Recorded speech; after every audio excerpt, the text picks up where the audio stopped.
Et voici le temps du Capricorne, avec ce premier quartier en Capricorne qui a lieu jeudi 10 et qui, en fait, débute, initie, parce que la veille, Jupiter, rétrograde en Gémeaux. Bonjour, c'est Judith d'Astrologie et compagnie, et on va parler des brèves de lune pour les 9, 10 et 11 octobre 2024.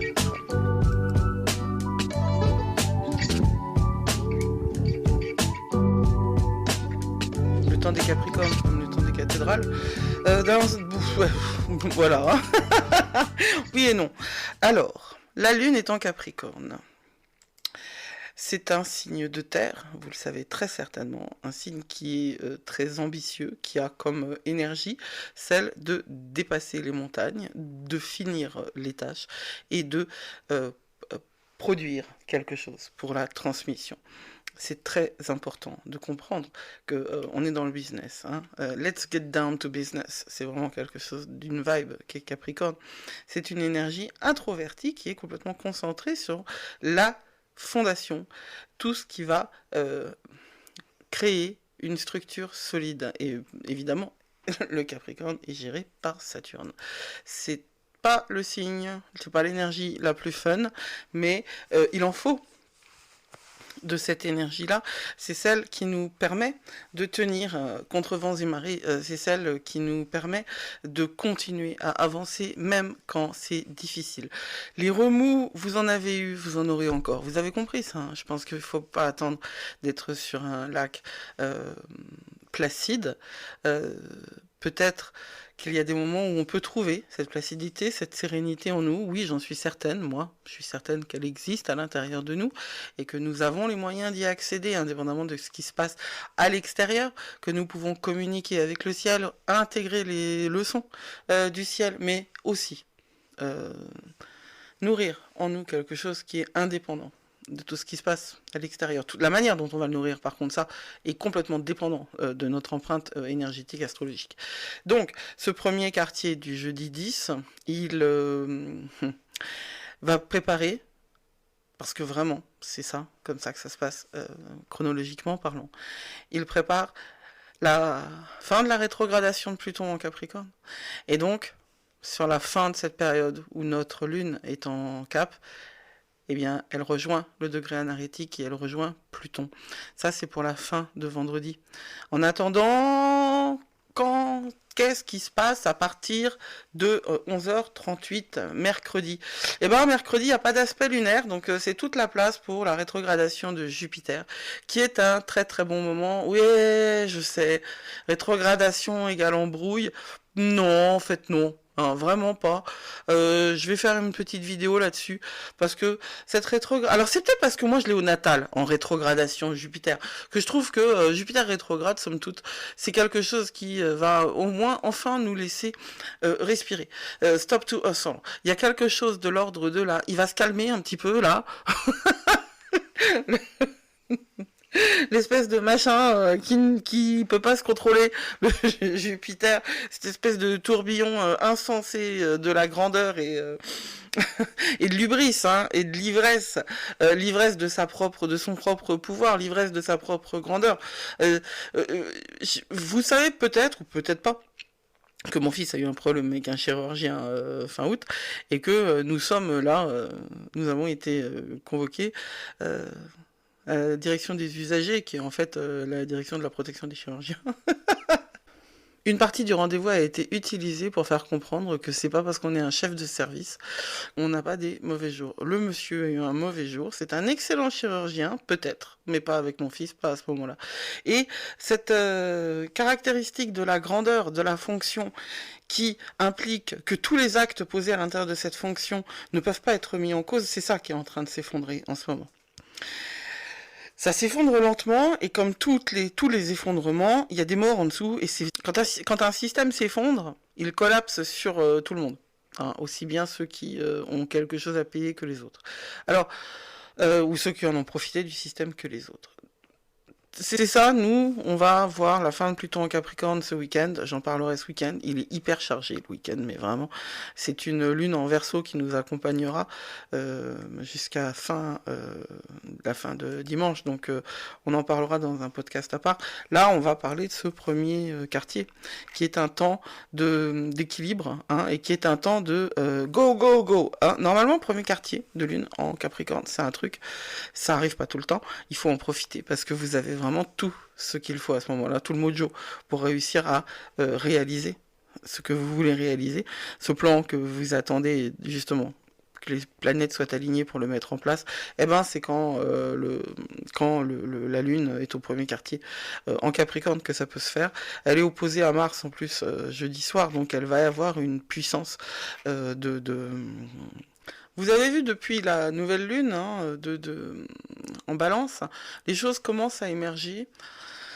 Nous avons traversé une obscurité et on est dans la fin de cette énergie de l'éclipse qui sera quelque part... Alors, elle s'arrête. Hein, le portail des éclipses, c'est pleine lune poisson, nouvelle lune balance.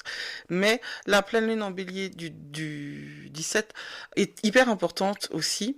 Hein, et elle va nous permettre de réaliser en fait tout ce que nous avons compris durant le processus de transformation de l'éclipse. Le truc avec les éclipses, hein, c'est que on ne comprend l'effet que après. Hein. Et on a besoin de temps pour intégrer ce qui va se passer en termes de grandes transformations énergétiques, toutes celles que nous avons vécues. Je parle de transformation énergétique, là je parle plus de sociétés qui collapsent, je parle plus de systèmes qui arrivent à la fin. Je crois vraiment qu'un système arrive à la fin de sa réalité, mais ça se verra. Donc j'en parlerai plus encore ce week-end avec Pluton en Capricorne, qui passe direct en Capricorne. Quand là on est sur le premier quartier de lune en Capricorne aussi, eh bien c'est à nous de trouver d'autres moyens, d'autres manières de travailler, justement parce que Jupiter est rétrograde et parce que nous avons appris énormément de choses et parce que nous sommes en transformation. Nous avons un plan, nous voulons y accéder. Est-il l'agressivité parce que c'est en opposition à Mars, elle va irriguer notre système, mais cette agressivité, elle est émotionnelle. Comment peut-on tirer parti de cette puissance émotionnelle hein. C'est de ça dont il est question. Non pas en attaquant les autres sur leurs émotions, pas du tout, mais en utilisant l'émotion comme un fuel, comme un carburant qui va nourrir notre moteur et nous permettre de continuer à avancer sur le plan que nous nous sommes proposés d'accomplir. Nous et personne d'autre. Voilà. Ce plan, il doit être très certainement pour le collectif. Hein. C'est pas, je suis pas en train de vanter les mérites. On n'est plus du tout greed is good. C'est plus du tout. C'est so has been. Hein. Cupidité. La cupidité, c'est bien. Non. Non. L'argent, tout le monde en a besoin, c'est une énergie, tout le monde en a besoin, il faut être parfaitement reconnaissant et très très très positif à l'égard de l'argent, c'est quelque chose qui est joyeux, c'est une énergie que l'on partage, mais l'argent ne peut pas se gagner sur le dos des autres, d'autres plus faibles et plus cons que vous. Ça, c'est vraiment quelque chose qui doit littéralement disparaître du paysage, et quand on arrivera à concevoir qu'on peut gagner de l'argent en apportant, que le marché gagnant-gagnant il existe et qu'il existe pour tout le monde, mais que tout le monde doit faire un petit effort, eh bien on réussira à construire une vraie société telle qu'elle, une société digne de ce nom, quelque chose où on fonctionne tous ensemble. Ce vendredi qui va inaugurer en fait ce week-end et se terminer avec la conjonction de la Lune et de Pluton, il est très très aspecté, et il est aspecté d'abord par, durant la nuit, une opposition à Mars et un sextile à Vénus, qui vont nous donner une espèce d'influence où on est à la fois toujours dans cette opposition à Mars, hein, qui nous rend énervables, excitables, et le sextile à Vénus, la Lune en Cap sextile à Vénus, on peut tout à fait utiliser l'énergie de l'opposition à Mars pour verbaliser des choses, mais on peut aussi, donc pour être plus fort que nous et réussir à avoir du courage, c'est toujours important, hein, c'est toujours important de faire des efforts. Et c'est très important de les faire dans une une intention précise. C'est vraiment... le truc avec le sextile à Vénus, hein, c'est qu'on va l'impression que c'est smooth, quoi. Donc que les choses, elles sont faciles et que on n'aura pas trop justement à travailler et que c'est acquis. Faites attention, quand quelque chose paraît acquis, bah justement, il est acquis, on ne sait pas.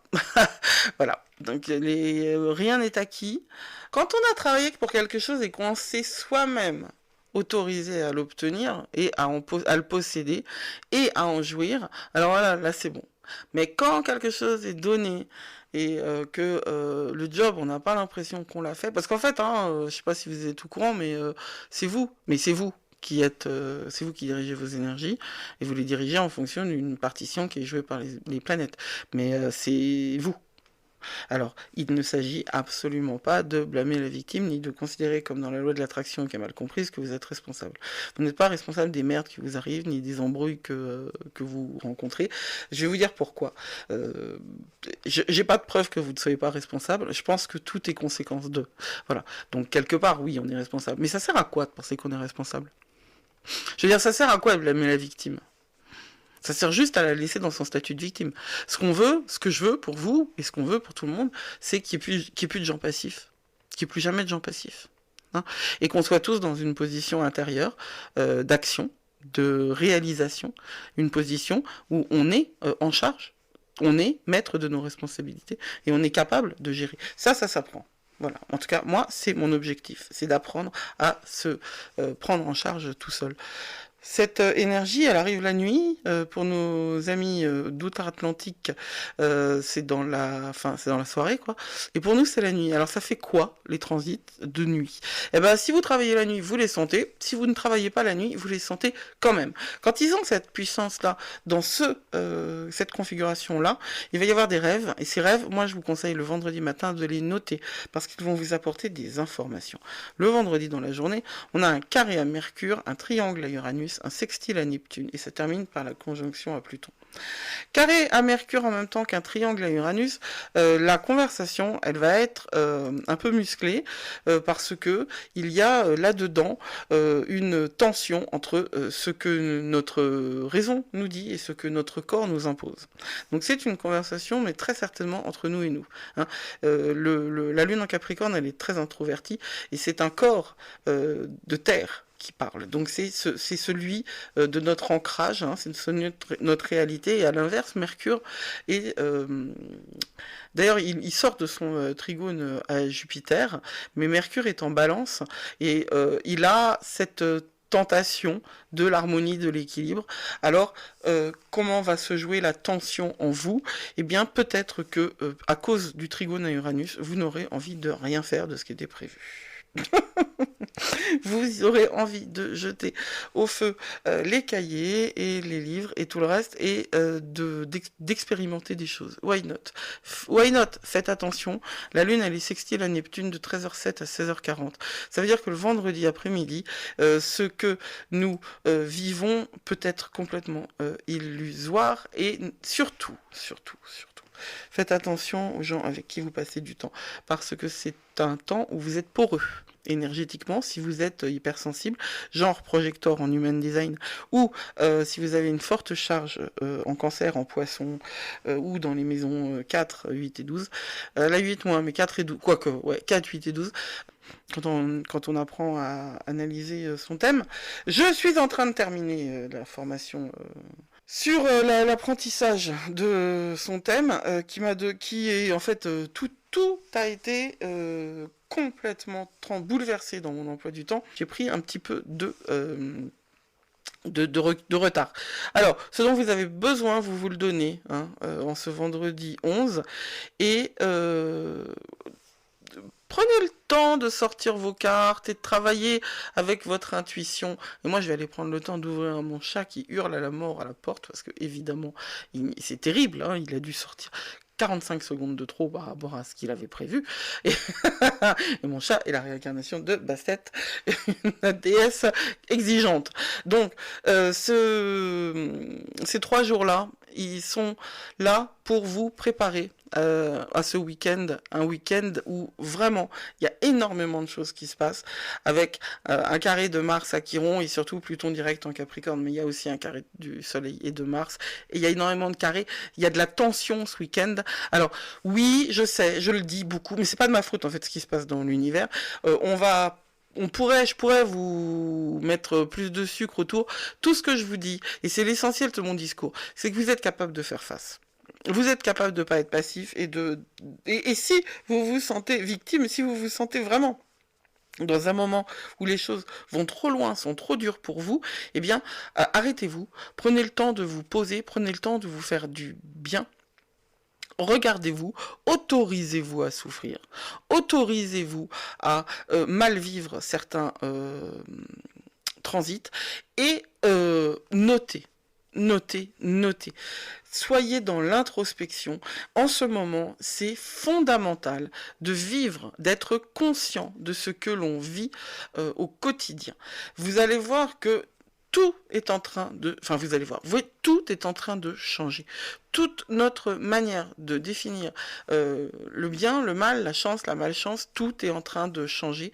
Notre vie change à une vitesse qui nous dépasse largement, mais encore une fois, si nous sommes là, c'est que nous sommes capables de le supporter. Prenez soin de vous, vous êtes plus fort que vous croyez. Blessed be.